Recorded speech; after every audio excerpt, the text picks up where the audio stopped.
क्या आप जानते हैं भारत सोने की चिड़िया कब बना? ये दौर था समुद्रगुप्त के महान पुत्र चंद्रगुप्त विक्रमादित्य का।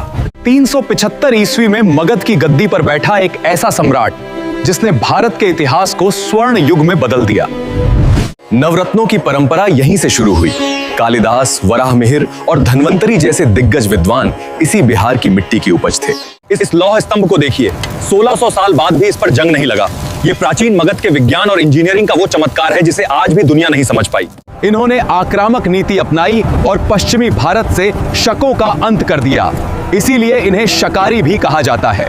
चीनी यात्री फाहियान ने लिखा था, मगध के लोग धनी और उदार हैं। यहाँ न कोई चोर है और न ही किसी को प्राणदंड दिया जाता है।